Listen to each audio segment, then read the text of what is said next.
We're live. We're live. Lukey, we're here. You're not even in the screen, dude. How do we get in there?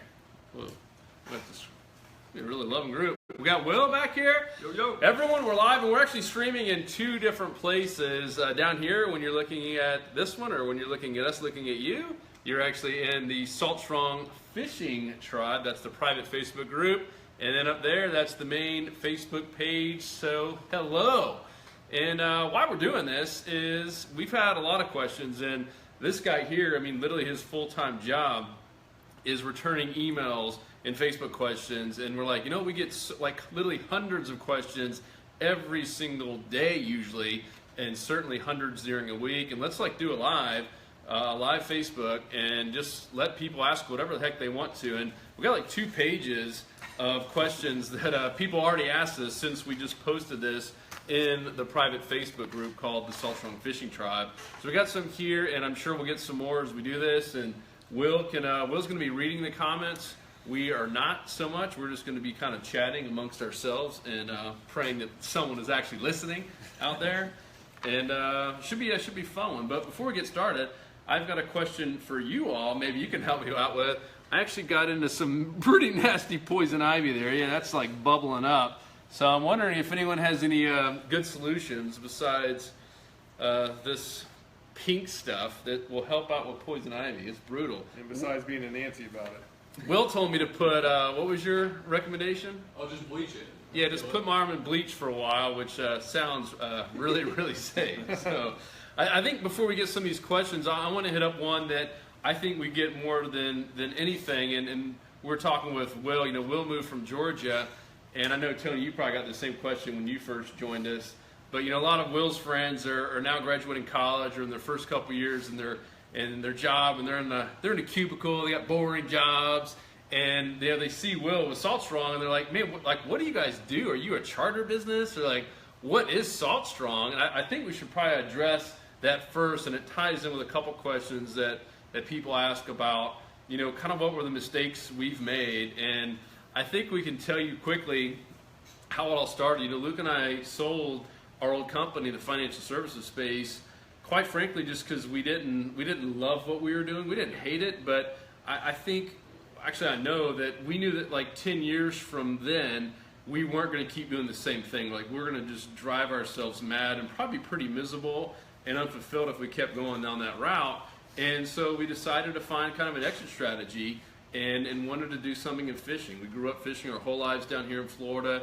It really is a big part of our family and really a big part of how close our family is.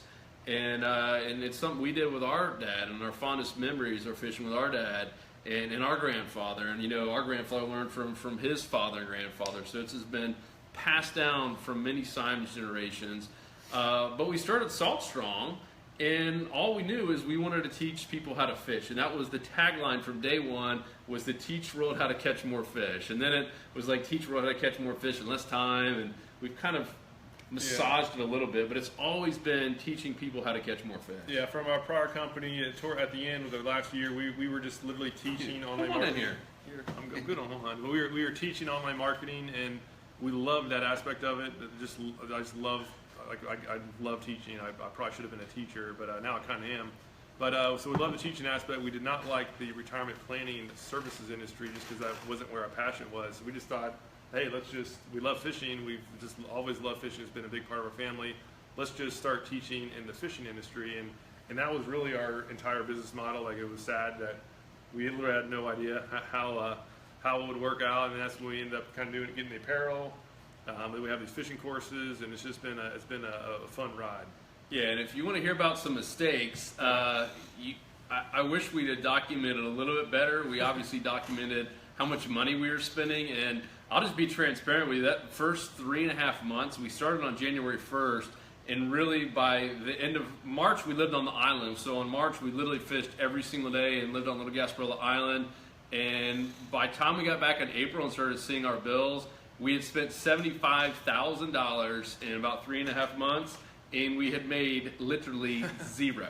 And that was a wake-up call, because yes, we did sell our old company, but by no means did we have money just to blow like that. I mean, we were still a small business, and we funded it ourselves, and we saw our bank account looking pretty good, and all of a sudden, I mean, 3.5 months and you've made zero and spent 75K, it's a big lesson to, one, not just like follow your passion. Like, we were passionate about fishing, we were passionate about teaching, but that don't mean squat unless you have something to sell. And then thank goodness people love the logo, and people started asking, hey, you know, how can we get Salt Strong shirts? And we started with t-shirts first, and then we started doing some hats, and then we got the performance shirts. And all of a sudden we started making some pretty decent money, and we outgrew your house, and then we went to Dale Mabry. We got a real office, and we had Samantha at the time, was like a godsend. I mean, she took over and like really helped us scale all the apparel. But then on the back end, we started seeing these fishing courses taking off. And you know, we got Tony on board and started doing more on the kayak side. And before you know it, like apparel and the fishing courses were really head to head, which is kind of neat. And now, I mean, most of our focus, and you're going to see this going forward, a lot of you that have just bought our apparel haven't seen it yet, but I mean, we're really excited and more focused now on like our Insider Fishing Club. We have a private fishing club just for inshore anglers right now, and it's going to obviously keep expanding, which is another question we'll talk about in a little bit.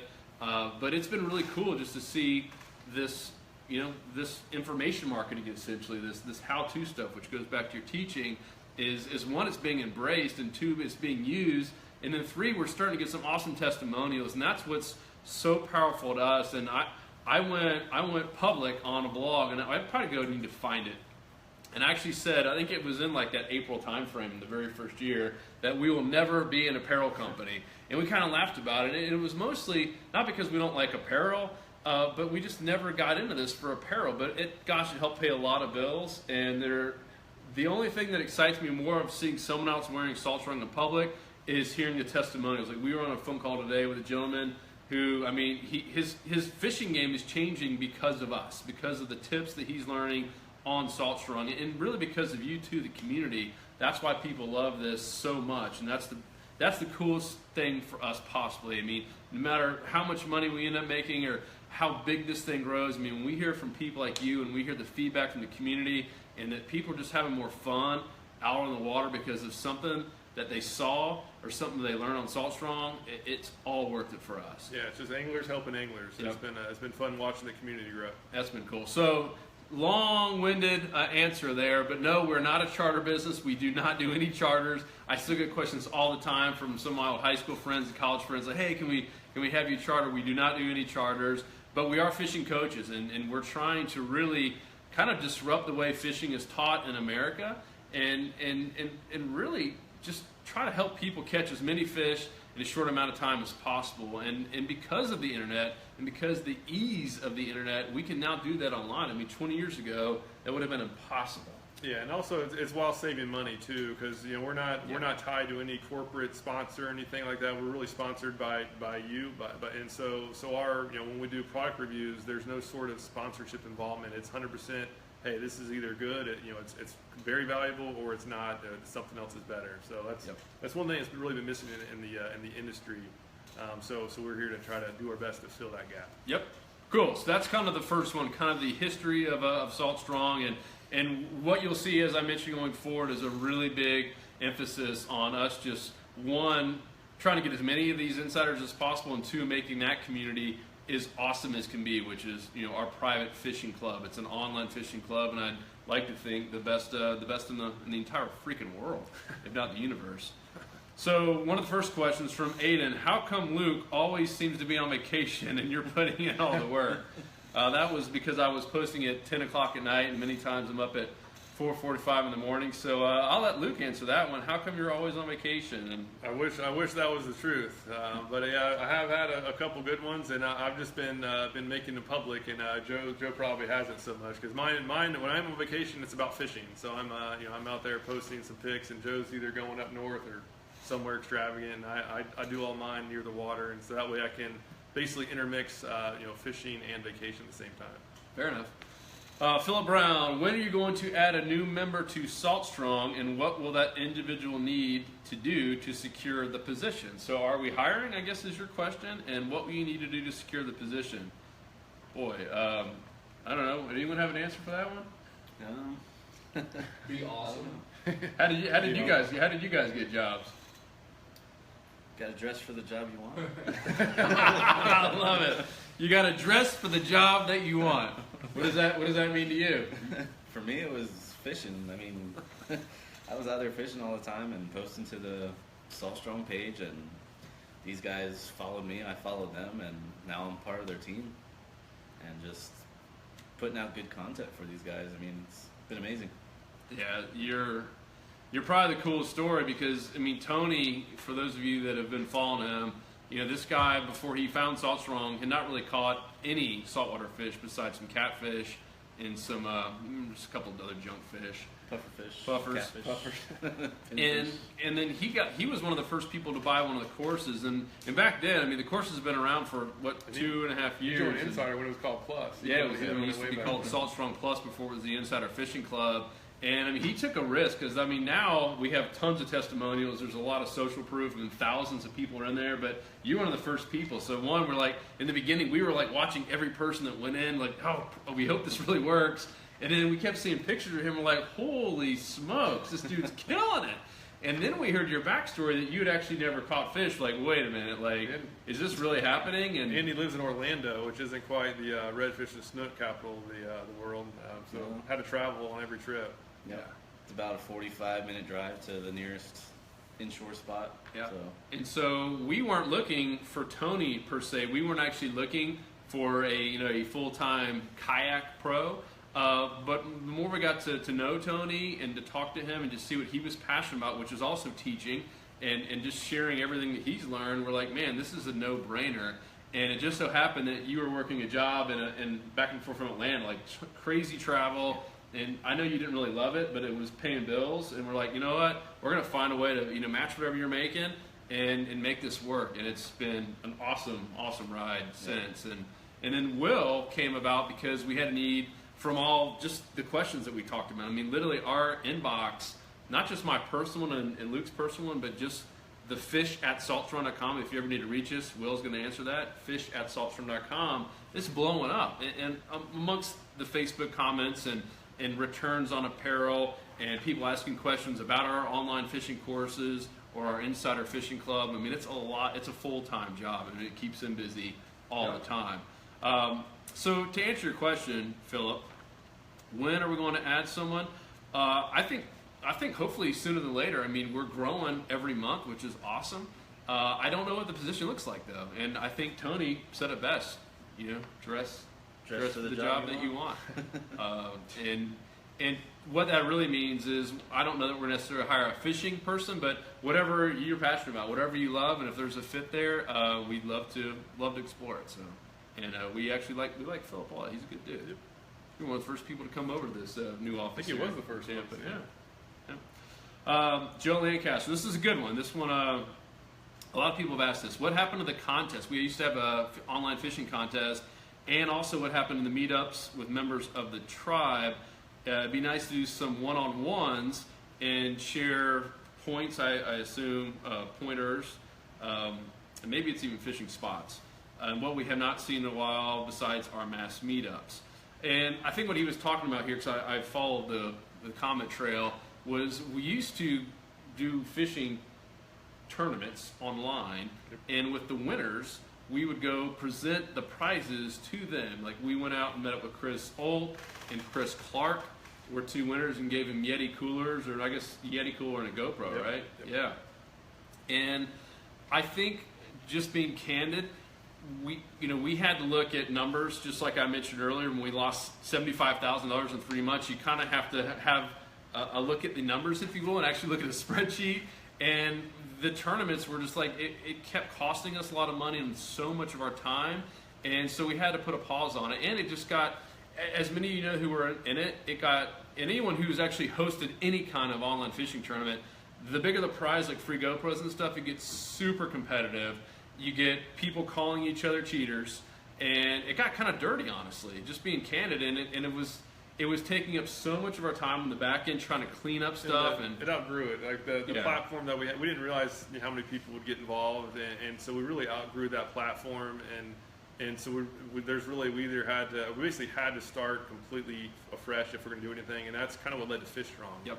Where it's a much better platform. It's actually designed to take a ton of pictures, but most importantly is that it's more organized. You can sort, you can filter, and that was what the prior tournament was missing. So if we do start another tournament again, it'll definitely be on Fish Strong, and right now we're just using that to just share fishing reports with each other, and so far the feedback from those who use it has been great. It's now an app as well. Yep, so it's a free app. If you haven't checked it out, Fish Strong, just go to, it's on iTunes and whatever you guys use on Androids. But you can download it completely for, what is it, Will? You have an Android or some other Google Play? Is that where you go to? Yeah, Google Play. Google Play. So that's going to be that's really where the interaction is, as far as sharing pictures, and right now we're giving out every week there's a winner, a prize winner. We're giving out decals. Yep. So anyhow, that's going to be the future tournament platform for online fishing tournaments, if you will. But right now it's kind of in beta test mode, and so far the feedback has been awesome. So if you haven't tried it yet, give it a shot and check it out. Fishstrong.com or just Fish Strong app. Yeah, and so we're thinking about doing hats and stuff next. So I think the life lesson I was trying to tell you about is Luke said it perfectly. It outgrew itself. It was taking up way too much time and our resources, honestly. And so we wanted to start smaller this time. Now we're starting to give away free decals. We have an app so we can really track this stuff. And it's built to scale, so we can scale it as big as we want to. We can go freshwater. We can go anywhere in the country. We can eventually turn it on worldwide if we wanted to.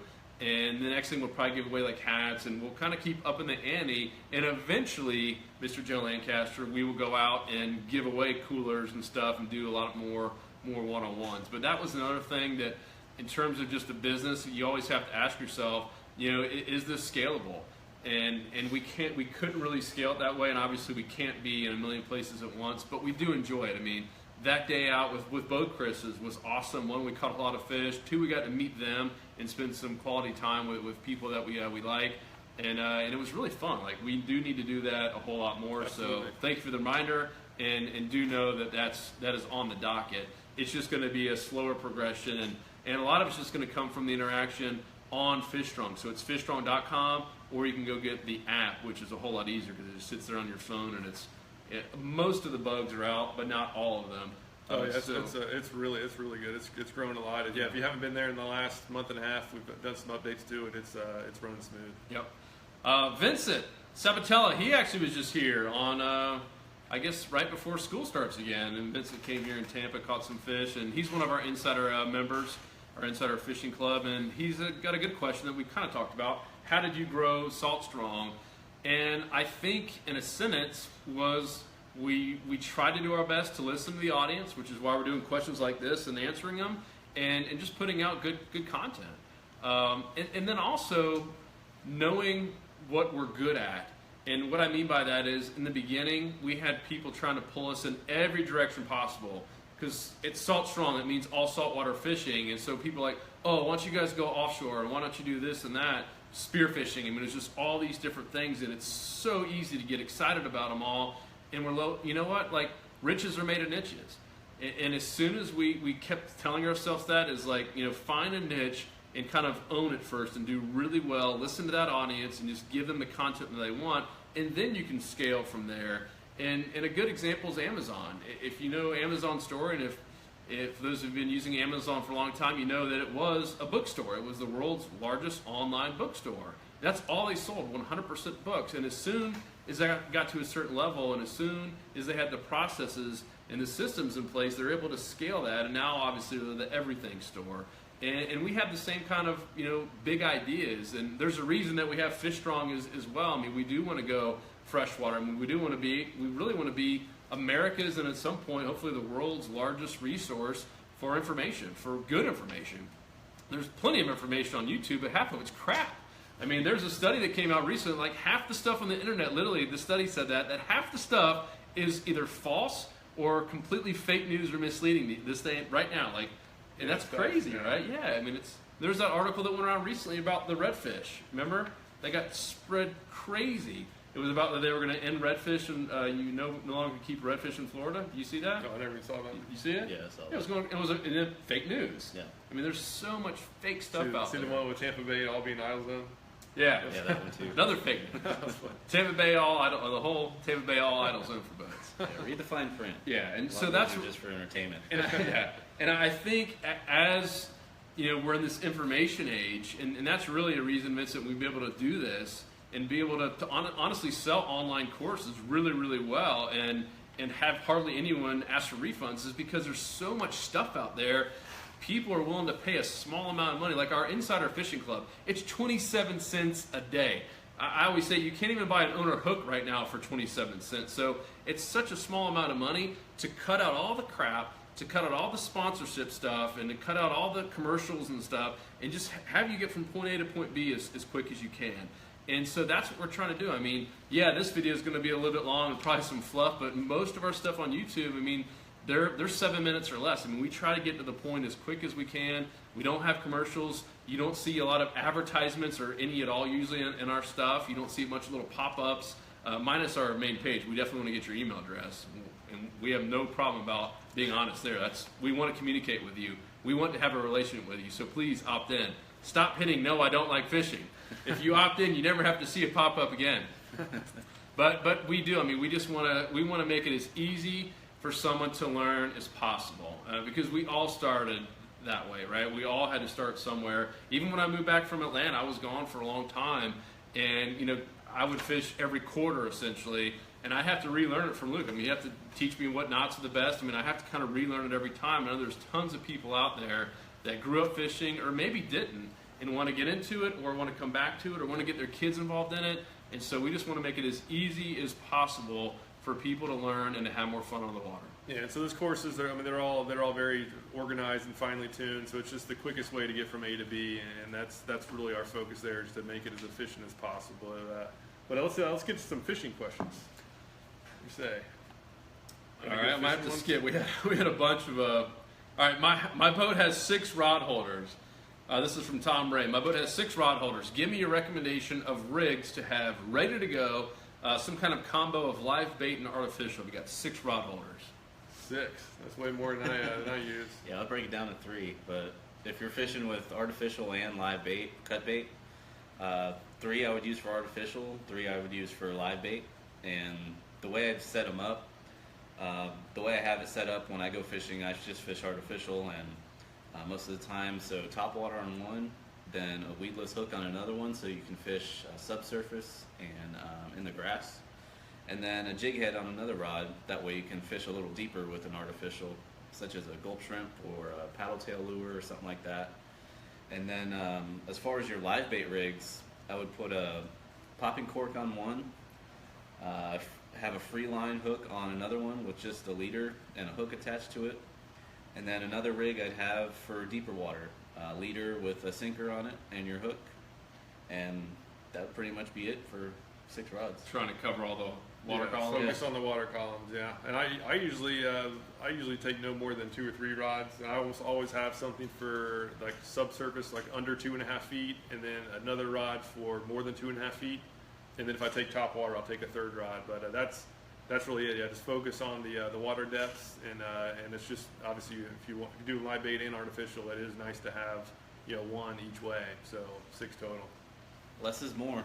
Get good at using just a handful of lures, or just go out with live bait. That way you're not fumbling around a bunch of rods. All right, here's one that we haven't really done many videos on, by Jacob Sign. I get mad when people can't say my name, and I'm butchering his name. It's very similar to ours. Simon? It has to be Simon. Simon? What does he ask? What does Jacob ask? What's your question, Jacob? What are the best lures for redfish and snook when surf fishing? I would say for me, just a jig of some sort, because there's rarely going to be seagrass or anything on the bottom to get snagged on. Those fish are usually going to be hugging the bottom, so if you can get something right down there in their strike zone, the better off you'll be. And for me personally, especially for snook, I love throwing a little gulp pogie, like a little white gulp pogie.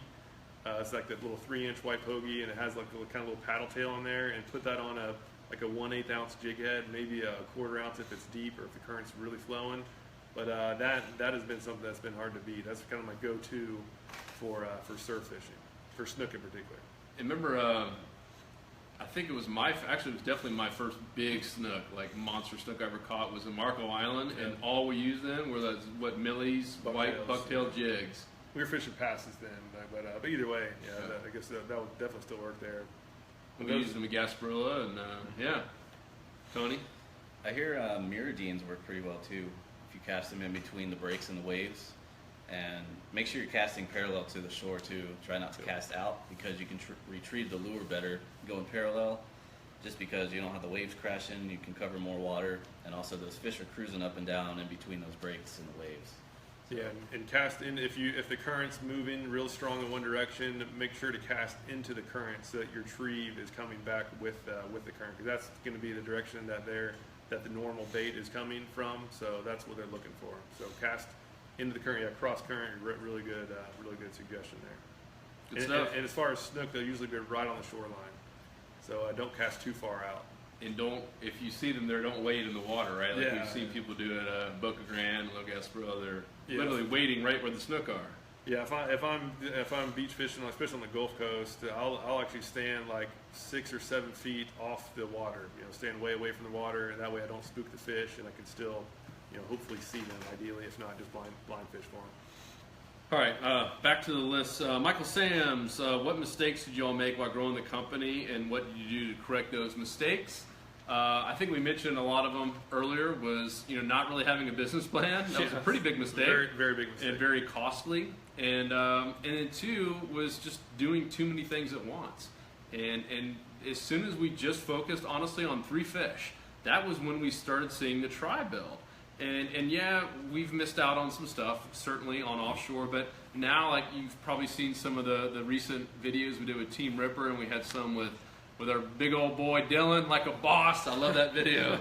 How to catch red snapper like a boss from Hubbard's Marina. Yeah, Dylan Hubbard knocked it out. So we're gonna definitely do more toward the offshore here soon. And that was really because we've now spent really just 2 full years, hammering away on all of these different videos and how to, and even private courses and proven tutorials on how to really catch those 3 fish from either a boat or even a kayak. We have a course dedicated and guaranteed just for kayak fishing, and now we're kind of branching off, and you'll see us hitting a lot more topics, especially for our insiders. And as soon as we know our insider fishing club likes it, we'll start spreading them out even further. So those are the biggest mistakes, just not having a clear plan. Yep. And gosh, yeah, that was really just the biggest. And going back to the riches are made niches. Matt K, our boy, and this is a question we get a lot because we had a lot of ambassadors. What is the new ambassador program going to look like? What will the next 6 months going to bring?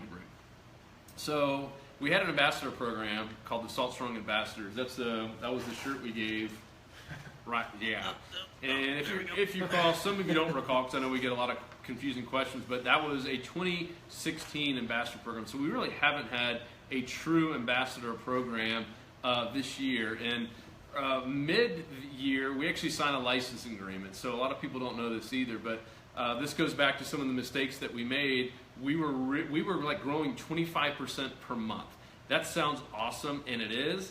But that's a good way to break a business, and it's a good way to break your cash. Yeah, inventory management is way harder than I ever thought it would be. It's tough. If you don't know what you're doing, it's very, very tough. And so these original hats, everything is now made in USA, as you probably know, but these hats are made in China. These shirts are made in like Honduras or somewhere. Is that an American made? It's American made. That's made in America. That shirt was made in Colombia. So we've got 3 different things, and the buffs were made somewhere else. I mean, so all of these different products were made in different places, and everyone had a different turnaround time. Some might be 3 weeks, some might be 6 weeks. And so when you're going at 25% a month, and you have to have stuff anywhere from 3 to 6 weeks in advance in your store, and that means like folded, inventoried, in a package or the clear, what's it called, poly bag. Oh, yeah. I mean, it's crazy. All of a sudden, you could be sitting on hundreds of thousands of dollars of inventory and in money just out there, and it's kind of scary. And we weren't that good at it, honestly, and we didn't really enjoy it. Samantha did a fine job at it, but it was never why we got in the business. And all of a sudden, we're like, man, we've outgrown this. It's awesome that people are buying it, but we really want to focus on teaching people how to catch fish. we really want to focus on the courses, and we really want to focus on our insiders and our insider, private fishing club. And so we signed a license agreement, and really it was the best thing we ever could have done. And now they do everything. So it's all made, actually 100% of it's done right here in Florida now, and it's made on demand. I mean, so you have a real person in Florida actually making these shirts as they come in, the day they come in, and sometimes it takes a couple days depending on how busy they are. And we don't have to touch a thing. And so I remember telling our dad about it, and he's like, so what are you guys going to do? Now you have to do any of that. I was like, we're going to focus on creating good content. And I think if you've seen, at least we see the numbers, I mean, our analytics in terms of how long people are on our site, how many people are coming to Salt Strong, and how many people are coming to the Salt Strong YouTube page, and how many people are coming to our Salt Strong Facebook tribe, it's exploded since we signed that licensing agreement. Because now we can really focus on you. We can focus on the community. We can focus on making really good content. And so that was really, really big. So it goes into the ambassador program. That was a long-winded way of getting around it. And that was why we couldn't do it soon. As soon as we stopped the license, as soon as we signed the licensing, that ended like all those old discounts. So we kept the discounts around for ambassadors. And now, today, we actually have a truly kind of an ambassador program. We don't call it that, but it is the insider platform. So our insiders do get discounts on all of our gear. We're going to start adding a whole lot more, and we're actually going to start adding, you're the first people to hear about this, but we're actually going to offer our Insider Fishing Club products that you can't get anywhere else, like some of the hats, maybe some of these old school hats, bring some of these back. We've had a lot of requests for the hats, so that'll only be for insiders. So we're really going to start catering to our insiders, aka we'll be our ambassadors. Because what is an ambassador really, right? It's someone who's out there wearing your brand and supporting you and is part of your family, and that really has become our insider family. Definitely. Absolutely, and we also have discounts on stuff that we don't make as well. So different companies reach out to us to try their products or any kind of sponsorship involvement. We're not taking any, we're not accepting ourselves. But however, they're now starting to go to our insiders and almost like sponsor the entire the insider group in its entirety. So yep. Some cool discounts in there now, and there's going to be a lot more coming here in the next few months. Yeah, so you'll see both discounts on our own apparel and other people's stuff, as Luke mentioned, for the insider. So Matt, who I believe you are an insider as of a couple months ago or so, you essentially are an ambassador. You will probably not see a true defined like ambassador program. We'll probably won't have that official title again. It's the insider. It'll just be the insider. So hope that that helps there. Thomas Bishop, when will there be a meet and greet besides Tampa and Midwest Florida for those of us who follow the page and try to be involved but live too far away from those events? A good question, Luke. Tony? Yeah, I mean the latest ones have been just hosted by just people in the community. So it hasn't been like we haven't been sponsoring them. It's been like Jacinda did one up in Azello. Yeah, Tony, you and I were there. That was a blast. Probably maybe 15, 20 people were Gary. there. Gary Shaw. Jacinda did Gary did one down in Sanibel. Oh, that's right. Yeah, so and then James did one recently. I missed the one that James did over in Fort DeSoto. Yep. So anyhow, so it's really been it's been to the members themselves is put a post up, maybe get a handful of friends that are going to be there, and then tell people about it, and a lot of other people show up, and it's been just a really fun way to meet fellow anglers. All of them so far have been a blast. So you didn't really answer the question, or did you? So it's going to be whenever somebody in that area sets one up, really. And I guess if you could let us know, we'll try our best to get to it. We wish we could go to all of them, but give us a heads up, and we'll do our absolute best to get there. I personally love going to them because I love exploring new areas. So I'm looking for an excuse in many cases to try new areas. So you will not have a hard time talking me into it. Yeah, and Thomas, I think I can try to answer it, and also ties into a question earlier. One of the big mistakes we made, and still continue to make some days, is just spreading ourselves too thin. And obviously, we can only be so many places at once, and still trying to run a business, and still trying to create content. I mean, I don't think people realize how much work just goes into one 7-minute video. In terms of being out there, making sure we got the right angles, and then editing and all the the promotion behind it, the email blast, all that stuff takes up a tremendous amount of time. So what we're going to be doing going forward is probably having fewer events that we host and rely on people like Jacinda and James and Gary, people who have done those kind of locally, but we'll have some for insiders. For instance, we're going to do a Christmas party. So our Christmas party is going to be like the legit Salt Strong Company Christmas party, and all the insiders will be invited. Yes, that one will most likely be in Tampa this year, but if that's a success, we'll probably start having other ones elsewhere, and maybe even outside of Florida. What's been really wild on both our community here and then with our courses, and in particular our Insider Fishing Club, which does cost money, even though it's very affordable. We got a ton of anglers in Texas, Louisiana, in South Carolina, North Carolina, in Alabama, Mississippi. We got some in Tennessee recently. We have people in Michigan, Illinois. I mean, we have people all over the place that are paying to be part of this Insider Fishing Club. The UK. UK, we had UK. We have 3 or 4 Australian members, some Canadians, just a stone's throw away from Manitoba.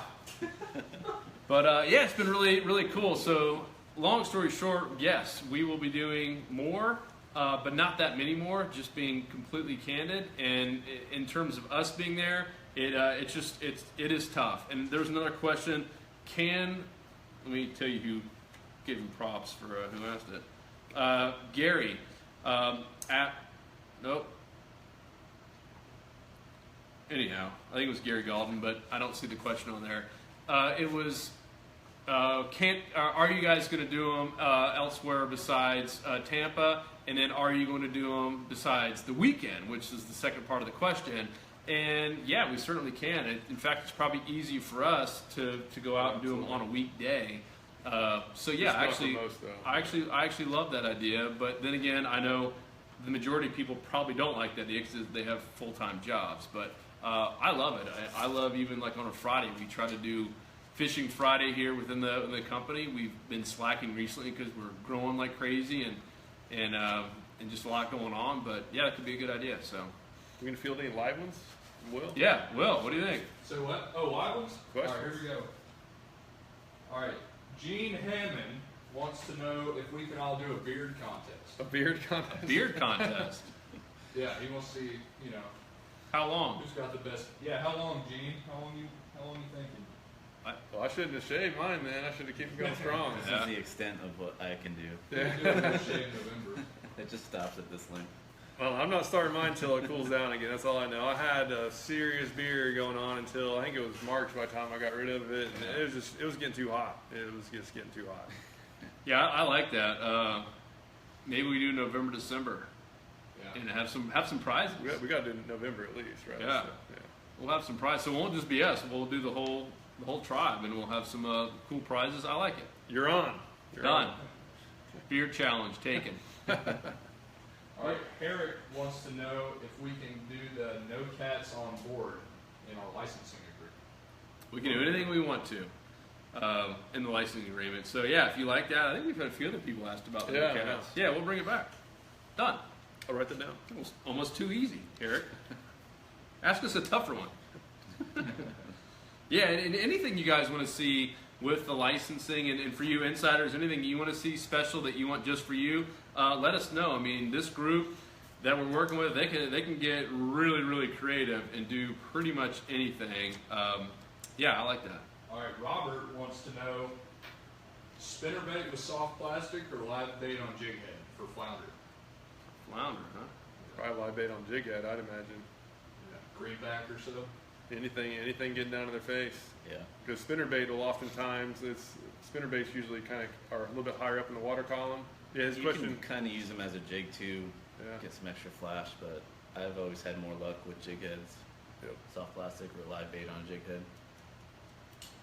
Travis wants to know if any of us are registered captains. Looks like he's going to be getting his six-pack course soon. But Travis, I'm probably going to do it here in a few months too, if you're interested. So. Cool. Let's see. Yeah, hopefully you guys could hear that. The question was, are we registered captains? No. Luke, you were going to at some point?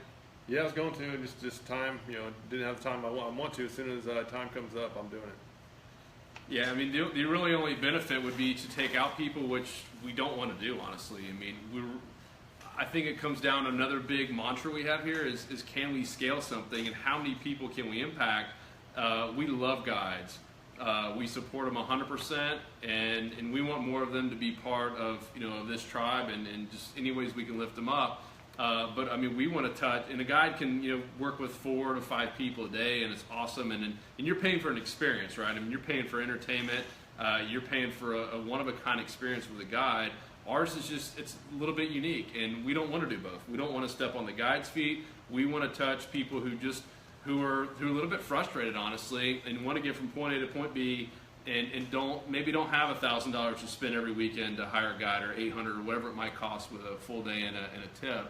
And ours is going to be really, really affordable that anyone can afford, and just cuts out all the fluff, as we mentioned earlier. I mean, all of the stuff that's on YouTube. I mean, we were looking at on YouTube just the term how to catch a redfish, and don't quote me on this, but I think there was like 150 or it might have been 200,000 different things came up for how to catch a redfish in YouTube. And of course, a lot of the bottom ones are going to be completely off topic, but like the first 10 pages were all on topic, and even like the first one, 35-minute video. And I watched most of it and I was like, oh my gosh, this is horrible. And it had nothing to do with catching redfish, except they were actually catching redfish. They weren't teaching anything. It was like, man, talk about being frustrated. If you were really trying to catch a redfish and you just typed in how to catch a redfish and you watched the first 10 videos, it'd take you probably a few hours, and you probably would end up being more confused than anything else. And that's why we created all this stuff, is just to really cut through all the clutter and answer what you're looking for and help fix that pain point as quickly as possible. And so, no, I don't think we'll ever do the charter business. I don't think it makes sense. Yeah. All right, so Brian wants us to take a 5-minute break and catch a snook off the balcony real quick. Oh, I like that. I like your style. I like your style. Maybe we should go check it out, see if there's one on the beach. If there's one on the beach, absolutely. Don wants to know if we I gotta go see. If there is, this would be pretty amazing. The water is up, so it's the right tide for it. Don wants to know if we can do any meetups in Mosquito Lagoon area. That'd be cool. I want to go. I still haven't been over there. He mentioned that meetups in Mosquito Lagoon is the question, and I want to go there. So. Yeah, that's my home turf over there. So if we can get some members to put something on, some of our East Coast members, definitely. Yeah, so we're really looking for people like we had with Jacinda and Gary and James on that coast that really want to help organize it and pick a date and let us know about it well in advance so we can try to put it on our calendars and be there. So absolutely, we would love almost to have like little mini chapters, and we talked about that for a while. Just kind of someone heading up each little chapter and do events. I think that would be awesome. And so this is your challenge to you all out there. We're being very transparent about what we're trying to do in the future. If you want to be a part of that and gosh, just take the bull by the horns, let us know. We'd love to find some people that we can count on who are reliable and just make it fun for everyone too. So that's cool. I like it. Brian Hedrick Someone else asked that. wants to know if we always have fresh fish to eat. Oh, Brian. My freezer's full. Yeah, so we always try to, obviously. Right now, mine's actually, I tried to have some the other day and realized that I'm completely out, but I did have a bunch of lobster tail, so I had lobster instead last night. Fortunately, had a fun trip down the Keys, so usually I try to have at least some, but most of all, I prefer not to freeze fish. So if I'm going fishing, I try to at least keep enough to eat, however much I need for that, next few days. And then that's just more motivation to go out and fish again, to get some more groceries. All right, good question. Alex wants to know what's the best species to fish or to target in the fall. Best species to target in the fall, what do you think? Where? He didn't say. We'll just do Tampa. Okay. South Florida. What do you think? In Tampa, Or your coast, either one? I mean, over by me in the fall, the big redfish is really what I like to go after.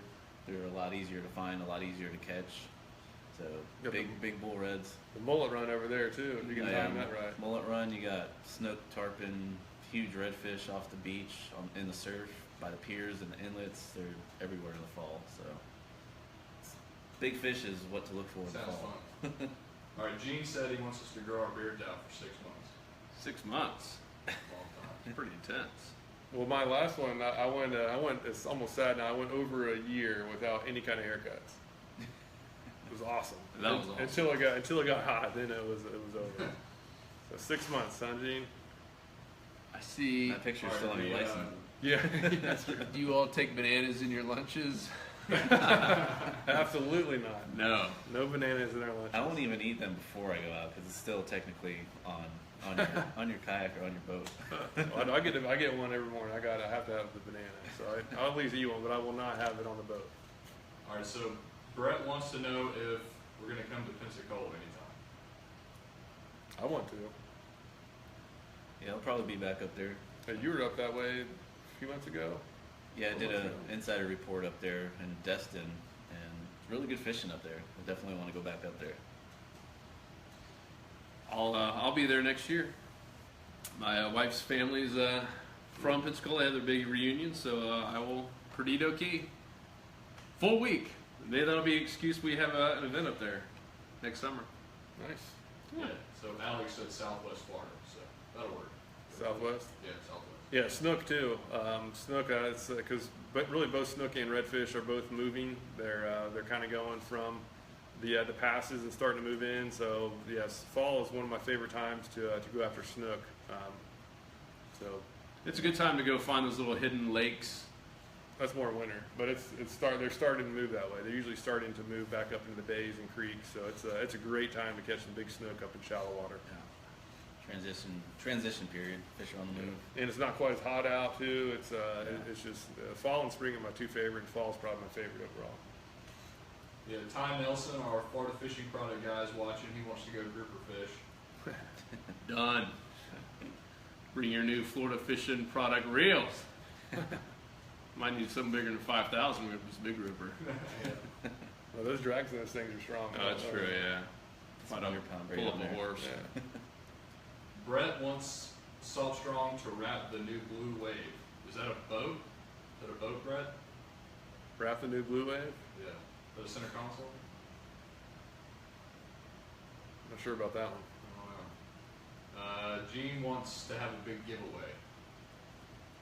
Can we do a big giveaway? Yeah, Oh, we do have one coming. no, Gene sent me a message earlier. He wants a big giveaway, like a boat or one of the L2 fish boards, which we gave away that roundabout boat, which was that was awesome. It was a huge giveaway. And we gave away an L2 fish board for the NCAA tournament. Yep, That was another big one. We had thousands of people in that. So I love those. We definitely need to do more. And if you have any ideas on things that you guys want, let us know.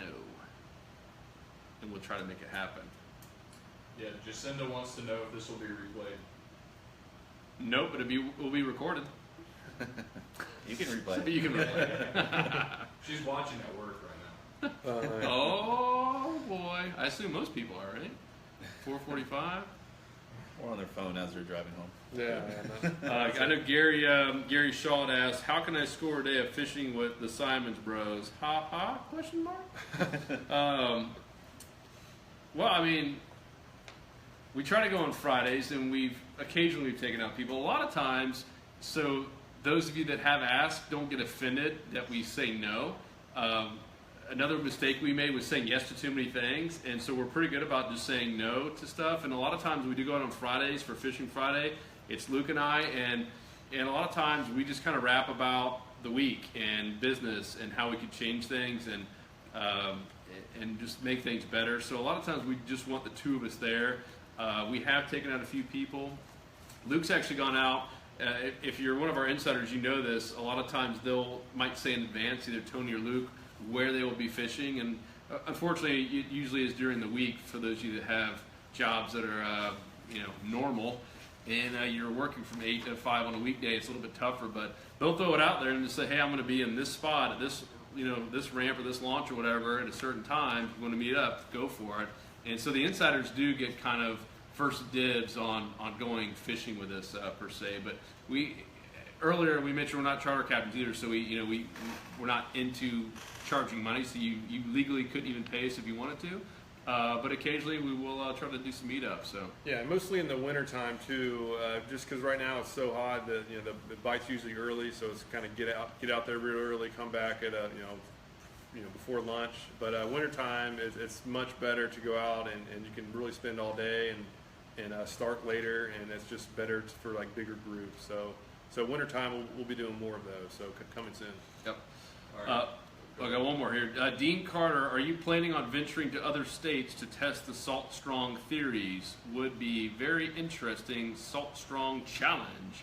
I like that. I like that. But yeah, certainly. If I know this is a long Facebook Live here, but yeah, we talked about in the beginning that our goal is to go nationwide, and at some point we actually want to have like theme parks. We actually want to have Salt Strong and potentially even Fish Strong theme parks, and envision like not Disney World per se, but like a small version of like a Disney and the Waterworld Sportsman, Worldwide Sportsman, down in Isla Mirada, something like that, where there's still like a hotel, a place where you can get all the best gear that you want, with not being like a Bass Pro Shop where you have so much stuff where it's overwhelming, and really most importantly is a place where families can come together and like turn off the devices and just have an awesome experience, where there's professional guides there, so that's where we'll be teaming up with guides and having guides taking people. If it's the Salt Strong theme park on the saltwater, obviously they'll be going inshore, offshore. We're going to have some on lakes, and that's really the big dream. So we shared that originally, I think, that very first meetup we had in Tampa, and it was cool to hear people come up later and say, like, man, like I had no idea, like I want to be part of this whole Salt Strong movement. Even more so because I know you guys like have these crazy dreams of like actually having theme parks and like hotels and places that families can come together and have fun. So yes, we certainly want to go in other states, and we certainly want this to be a brand that the whole nation knows is the place to go to catch more fish and have a fun experience. So, but I like the Salt Strong Challenge. I guess that was the name of our fishing tournament, wasn't it? Strong Angler. Strong Angler Challenge. I like that. Need one? Let's do it. All right, David wants to know what you guys think of live target lures compared to live bait. Live target. I think I have one back there. Have you used Live Target yet? No, I haven't really. Just the price point of them, I haven't really bought any of those. Yeah, I've used some. I got some to test them out. I've heard that I've heard great things about them from a lot of people. So far, I have not been the biggest fan, but it might just be something I need to practice on. So right now, as far as live bait versus live target, if I see a fish and I have a choice between live bait and any kind of lure, I'll take live bait because the odds are it's going to eat it. But as far as like the live target lure versus other lures that I know, like, and trust that I've used for a long time, I prefer what I've used. But that really comes down to preference and how much time you've had with it. But they look cool, they look awesome. But I haven't seen on live target versus other lures, I so far haven't seen a big difference in fish catchability between that and anything else, especially compared to the price point. Even. Well, do you recall that time? I don't remember if it was this year. It might have been earlier this year. We were off Boca Grande, and we were heading in, and we saw a bunch of triple tail on those buoys. Yep. And you remember you gave me first shot at one, and I had a live target shrimp. Remember that little shrimp? Was that live target? It was a live target, yeah, for sure. And it could have been just I'm not as good a fisherman as Luke, which is a true fact. But he gave me first shot at him. It's right there, and man, thing didn't even blink an eye at it. I mean, just like boring. And then you went next, and you threw the gulp shad. 5 or 6 inch gulp shad, and then boom, freaking triple tail nails it. We got the triple tail. So that was my only experience of seeing that. Yeah, they look really cool. They look Yeah. awesome, but as far as versus other lures, it's fish. If they had a magnifying glass up to it, they would like it better. But they really just see silhouettes in motion in the water in most cases. So other lures I think can be just as effective. It's all about being comfortable with using a lure and just practicing with it. So obviously they will catch them. I've seen a ton of people catch a bunch of fish with live targets, but it's not in my opinion it's not like a magical lure. And so far there's been no magical lure. It's all about finding something you're comfortable with and practicing with it. And then finding the spots and knowing the trends on how to actually find the fish, which is what we It's all our focus in the insider membership. So. Yeah. What else you got, brother? Shay wants to know, do you guys use fluorocarbon leader 100% of the time? And do you use monofilament any? Oh, that's a good question. We should. Yeah, I've been testing it, and actually coming up soon, I built a line tester to test the abrasion resistance coming soon. But I've been testing around. I've kind of have half of mine now with fluoro and half regular mono for the leader. I still use all braid for the actual main line because it casts further and it's a better feel. But I don't know, so far I can't really tell that much of a difference between just the amount of bites per hour on mono versus fluoro. Obviously, the more clear the water you're fishing, like if you're down at the Keys, it'll probably be a bigger difference.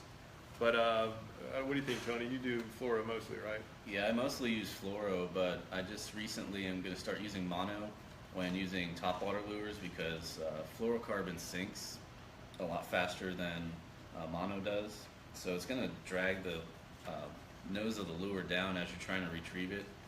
So using mono is a little better for just the lure's action because of just of how the fluorocarbon sinks compared to mono. Yeah, because the difference is the density of line. They're both like fluoro is just a certain type of monofilament. So fluoro is a monofilament line, but fluorocarbon is a little bit more dense, and that density is closer to the density of water. So the theory is that the denser, if it's closer to the density of water, there's less refraction of light, which is the bending of light as it goes from one material to another. However, it doesn't change anything on reflection of light. And with using like thin, like a 20 pound line versus a 30-pound line, like a thin leader, which is what we use most of the time, it's not that thick to create refraction of light. So the difference is probably not that big for us. And in my mind, it's the reflection of light is what's going to determine if they see it or not. And so far, I haven't seen any studies where the reflection of light off of fluoro is any better than the reflection off of mono. So that's like the nerdy science of me doing the research on it.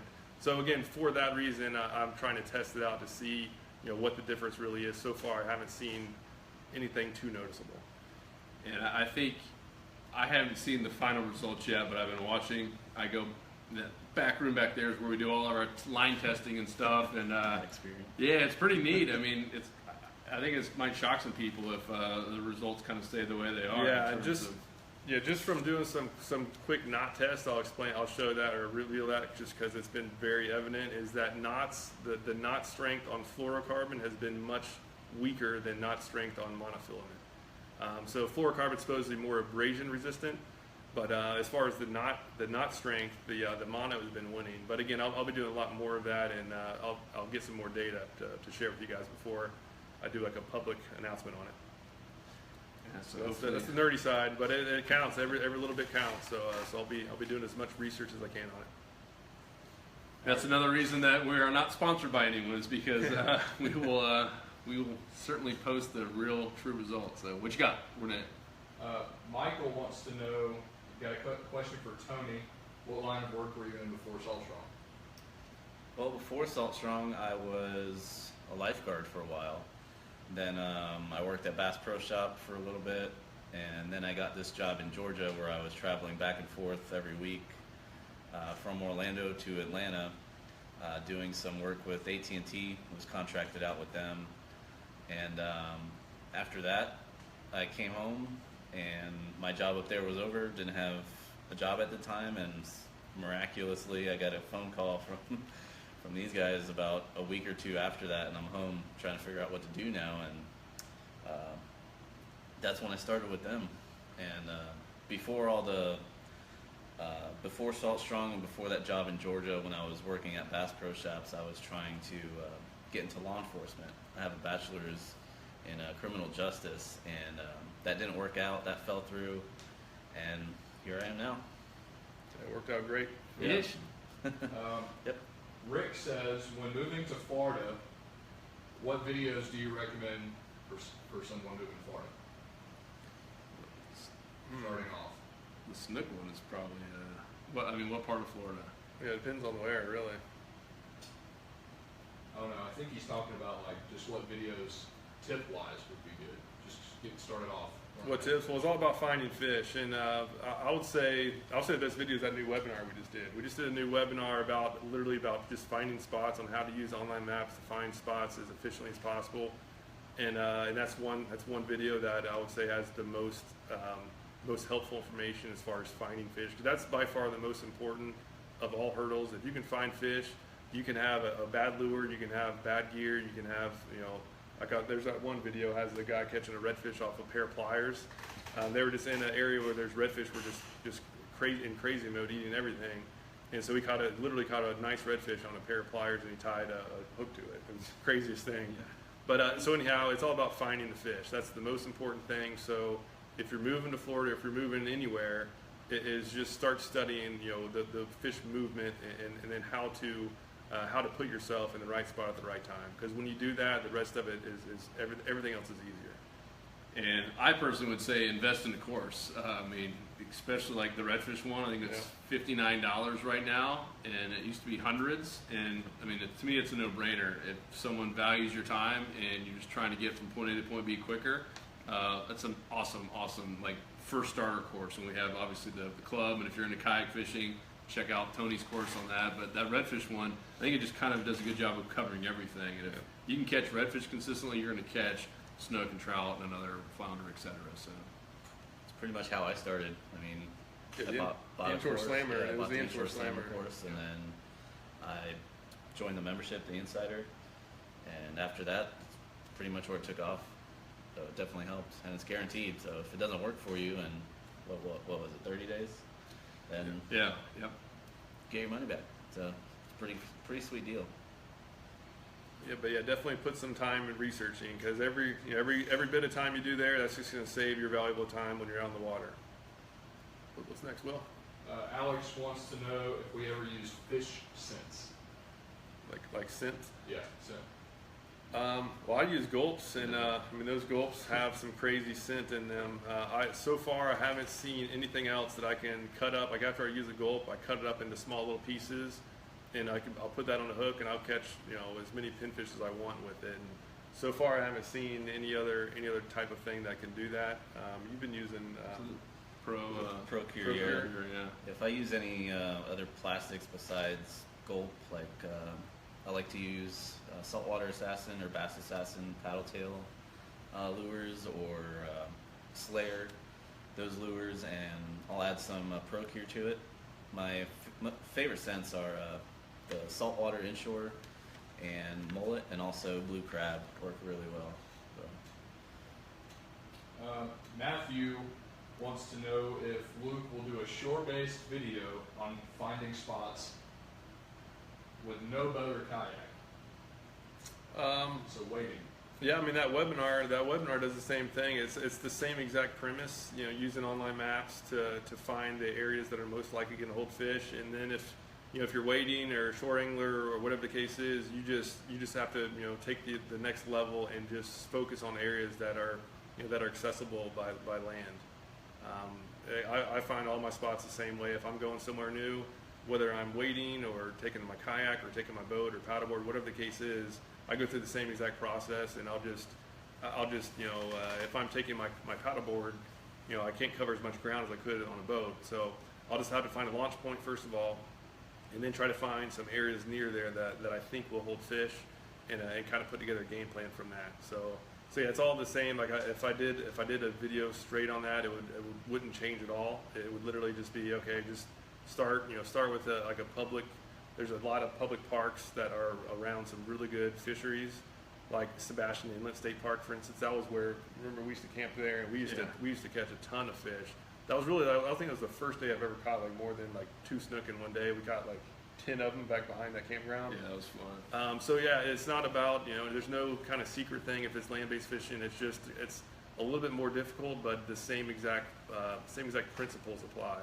Where find structure, find different kind of underwater contours, and just find that in areas that you can access by land. Yeah, and check out that webinar. It's kind of the easiest way to access it. Now, if you go to saltstrong.com and kind of scroll down on the fishing tips, there's one about what is the latest one? It's the best maps. Yeah, the best online maps. There's a link on it there for sure. Yeah, even do a Google search for best maps for finding inshore spots. So anything like that should show up, and in there'll be a link to it. Yeah. Let's see. Roberto wants to know if there's any tips for the Naples area. Tips for Naples. It's funny, I was just editing one for snook fishing in Naples / Marco Island, but I think that's going to be for insiders only. So, oh, whammy! No, I mean, you spent a lot of time. It was more Marco Island, but it's pretty similar. Yeah, I mean, really, like the same fish are there, right? Snook, redfish, trout, tarpon, and a fish is a fish is a fish is kind of how I would say it. The same things that are working up here in Tampa most likely will be working down there too.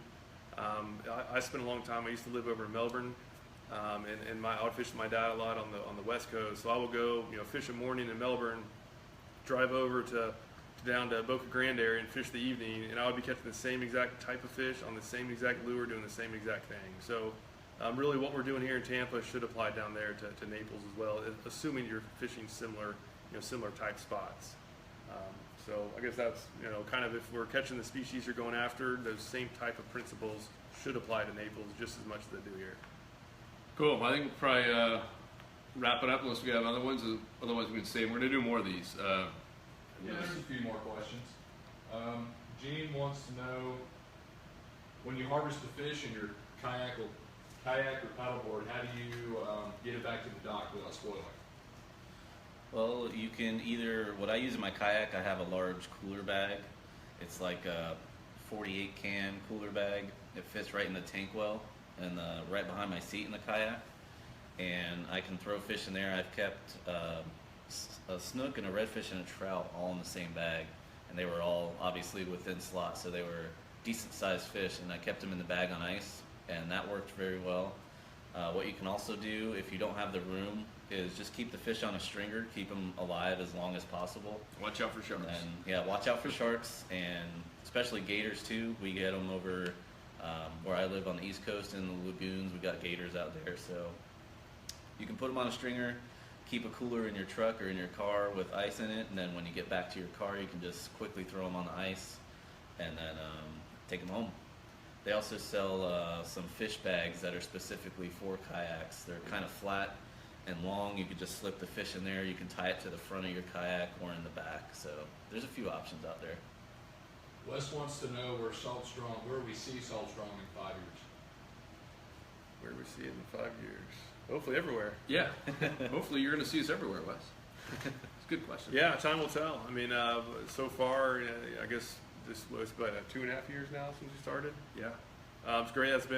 We really didn't know what to expect back then, and that was only 2.5 years, and an extra 5 years, who knows? But we're just going to keep doing what we're doing and hope for the best, really. Yeah.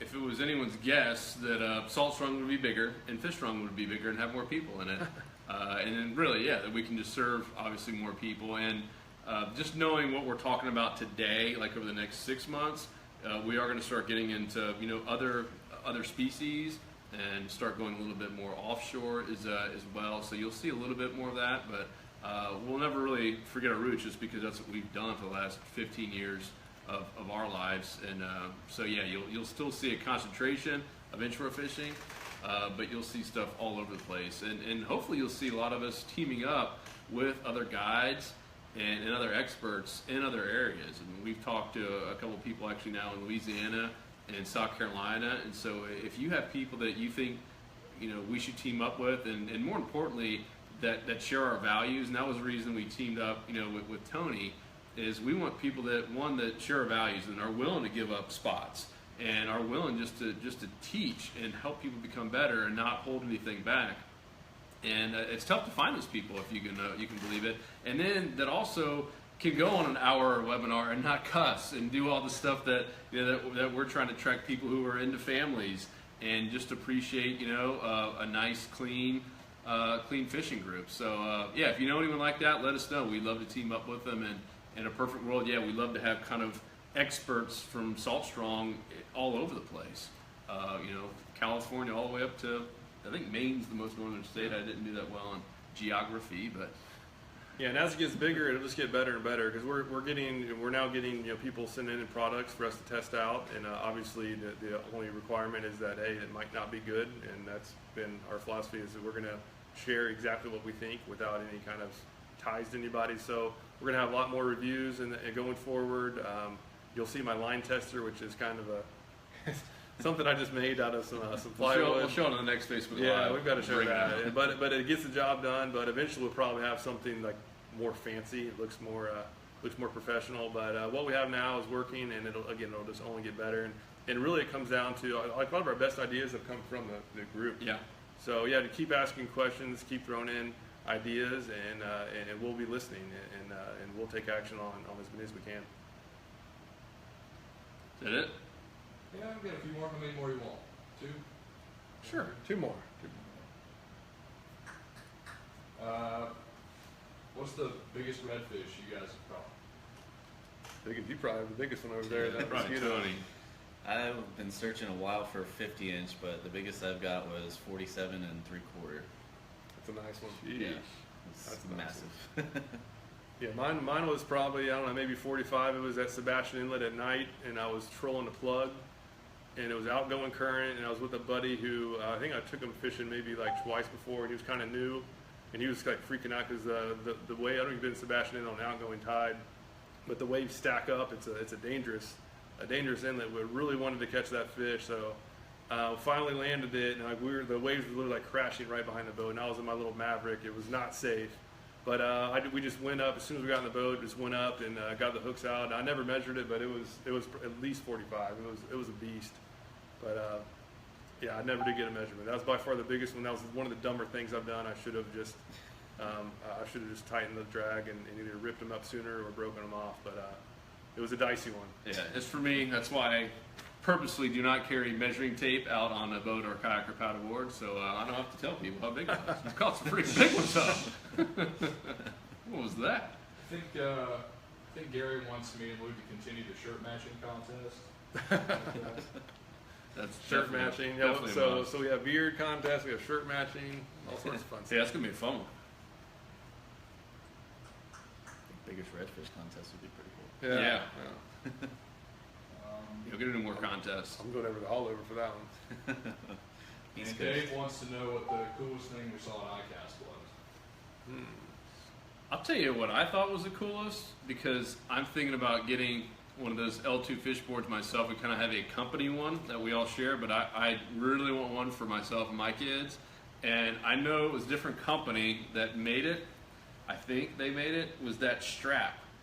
Oh yeah. Oh, Yeah, I guess it was boat, right? yeah.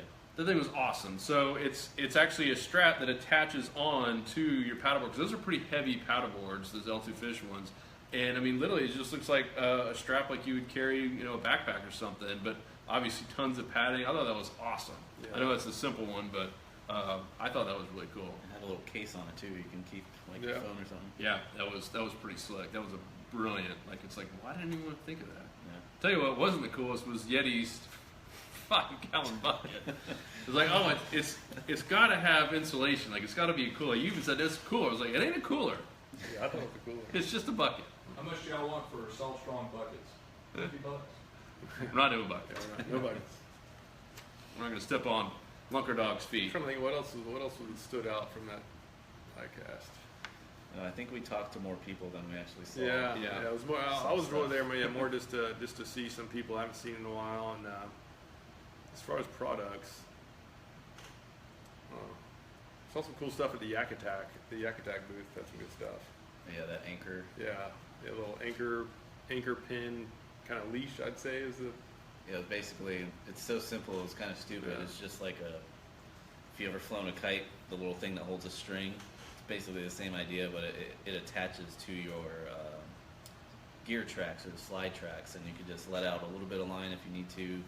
Let's say you're fishing the edge of a shoreline where there's mangroves or an oyster bar.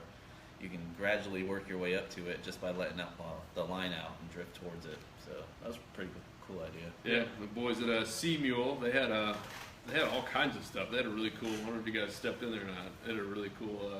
I didn't see that one. So much stuff there. Yeah. Danco had some cool pliers coming Yeah. out. Yeah, Danco. Color assortment was wild. Well, cool. So, hey, one other thing. We're going to send an email out tonight about this. If you made it this far, yeah, I'm looking on both screens. There's definitely people still on here, so thank you. But we have a surprise for you. We're going to send an email out about this. And this all goes back to just kind of listening to our audience. And we got called out on something. And it was about our Inside Our Fishing Club in particular. And if you've been on there, if you've been to saltstrong.com, up at the top, there's a little tab that says Insider Club, and the top headline says, "Catch more fish or it's free." Awesome headline, and it's the truth. But how we got called out was it's only guaranteed for 30 days. Like Tony mentioned, your first course you took with us is only guaranteed for 30 days, and really that was two reasons. Number one is that merchant accounts, that's who processes our credit cards, and like you really have to have a good merchant account. And you really have to treat them right and follow the rules. They want 30 days. They'll do 60. They'll do whatever you want once they have some trust with you and you've been using them for a while. But like 30 days is kind of standard. And just in general, any kind of product like this, usually 30 days is just kind of standard. But you know what? We sat and talked about it, and we're like, you know what? We're not going to be like everyone else. We're going to be different, and we're going to literally put everything out there and like take 100% of the risk. And we are now starting today, 365 days guaranteed. So the entire year, it's an annual membership. If you don't feel like you're catching more fish, and if you're not having more fun out in the water, and you don't feel like you're part of like our innermost tribe and our community, then get all your money back. Even if it's day 364, I mean, we're taking that much of a risk on it. So that's kind of big news for us. It was a lot of debate behind the scenes. We're like, we're going to do the right thing, and we're going to put our money where our mouth is. So it really is catch more fish or it's free, and we'll slowly start moving into the courses. Once again, there's stuff behind the scenes. It's not just as easy as snapping a finger. We got to make sure we're not breaking any rules of our merchant account, and we can do it all. But yeah, with the Insider membership starting right now, there's no excuse not to try it unless you just don't have 27 cents a day. Then we don't want your last 27 cents. But we hope you're in there, and if you're fit, obviously, if you're in inshore fishing from like Texas all the way up to North Carolina, awesome fit. If you're over in California, we probably don't have that much for you yet unless you fish over here. But then again, we have people in California who've joined, so kind of tough to figure sometimes. But anyhow, if you fit that dynamic, or demographic, we'd love to have you. And 365-day guarantee. And that all came from listening to you. So please, we love these comments. I see like 93 over on this one. I can't see that one because it's on the phone, but tons of comments. We're going to spend tonight and read through them and hopefully get some cool ideas from it, and hopefully just give you guys what you want. So I think big takeaways that we'd love to hear back from you are, what kind of cool contests and stuff can we do? What new courses do you want for our insiders? What do you want us to focus on? And if you have any other experts in other states besides Florida, or even other parts of Florida, we haven't really hit that Naples, Marco Island, 10,000 Islands area. If you have people in South Florida, or even up in St. Augustine, I know you've done a couple of videos there recently for insiders, but if you have experts that you want us to team up with and you think really kind of fit the Salt Strong mold and really are, family friendly, then let us know. fish@saltstrong.com. You can contact us there 23 hours a day. We do let Will sleep for 1 hour at night, but 23 hours a day you can email us and we'll get it. So between 3 and 4 is the time that he sleeps. So any other time you can email fish@saltstrong.com. Thank you all for staying with us. Yeah, it's crazy. There's still a lot of people on here right now at hour and 18 minutes into this puppy. So thank you all joining the Salt Strong movement. It's a rocket ship, baby. We're taking off. In the meantime, I am going to go try to take off all of this nasty stuff on my arm. Peace!